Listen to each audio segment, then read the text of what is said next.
Supreme কোর্টে গেলেও অর্জুন সিংকে জেলে ঢোকানো হবে, পাল্টা বলেছে তৃণমূল। দলের মুখপাত্র কুণাল ঘোষের বক্তব্য, সিআইডি দপ্তরের বাইরে অর্জুন সিং যা বলেছেন তা সির্ফ বিষয় থেকে নজর ঘোরানোর জন্য। অর্জুন সিং এবং তার পরিবার বিশাল অঙ্কের টাকা দুর্নীতির সঙ্গে জড়িত।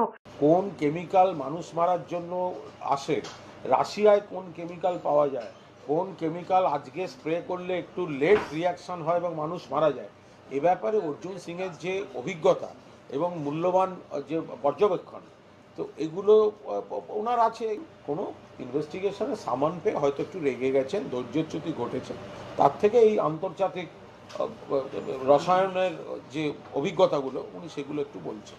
কার্যত কুণাল ঘোষের বক্তব্য সমর্থন করে কলকাতার মেয়র ফিরহাদ হাকিম বলেছেন, একটা মানুষ যখন মেন্টালি মারা যায় তারপর সে সবসময় অনুভব করে সে মারা যাবে। একটা মানুষ যখন তার বিশ্বাসযোগ্যতা, নীতি আদর্শ বিসর্জন দেয় সেদিনই তার মানসিক মৃত্যু হয়।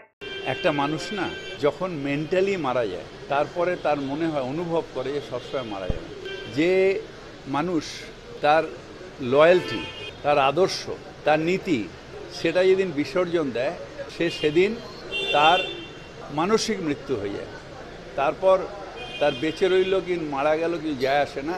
ভাটপাড়া পুরসভার টেন্ডার দুর্নীতির অভিযোগে বৃহস্পতিবার ভবানী ভবনে অর্জুন সিংকে ডেকে পাঠায় সিআইডি। হাইকোর্টের নির্দেশে 4 ঘন্টা জিজ্ঞাসাবাদের অনুমতি ছিল সিআইডির। অন্যদিকে অর্জুন সিংয়ের জিজ্ঞাসাবাদ নিয়ে রাজ্যের বিরোধী দলনেতা শুভেন্দু অধিকারীর বক্তব্য, ষড়যন্ত্রের রাজনীতি করছে তৃণমূল। তার খোঁচা হাইকোর্ট সুপ্রিম কোর্টের প্রোটেকশন রয়েছে, ডেকেও কোনো লাভ নেই। সুপ্রিম কোর্টের প্রোটেকশন আছে, হাইকোর্টও বলে দিয়েছে যে ডাকবেন, ডেট নিয়ে ডাকবেন, 4 ঘন্টার বেশি রাখবেন না, ডাকবেন।